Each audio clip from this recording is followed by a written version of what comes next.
មកដល់ហើយដេចគុំប្រងើយកំតាយទួហើយ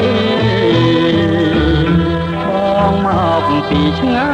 យជួមន់តិចអីលូស្លាបារីក៏មិនទទួលតុងគេប៉ុនណោលេងមកមកមករបានខ្លួនមានតែឯណានឹងចាញ់ទទួលស្ដាប់សិននិមន្តអូនតតវិញនេះ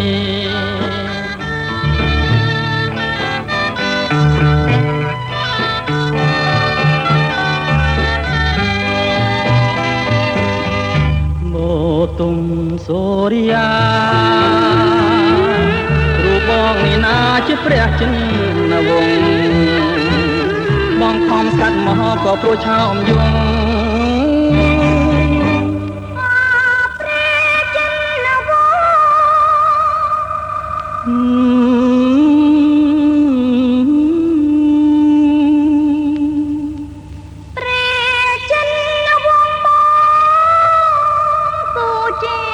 បាត់នោម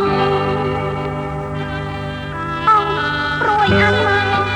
តំពេលលៀកអើយើងនឹងបែកគ្នាព្រោះជាតាកម្មវាតាបានទីឲ្យយើងបែកគ្នាឯងនេះហើយបងសូមអូនកុំភ័យរឿងយ៉ាងចង់រាយរៀមសួររាប់រងអូនអរខ្លាំងណាស់ព្រះចិនវង្សបងកែគុំសៅមងបទុមសូរិយាអូនបទុមសូរិយារូបបងនេះណាជាព្រះចិនវង្សបងខំស្កាត់មកក៏ព្រោះឆោមយង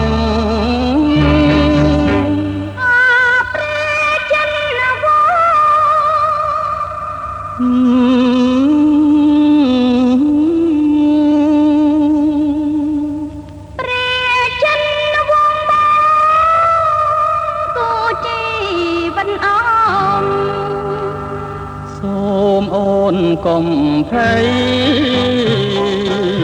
រឿងយ៉ាងចង់រាយរៀមសួររាប់រងអូនអរខ្លាំងណាស់ព្រះចិនវង្សបងកែគុំសៅមងបទុមសូរិយាអូ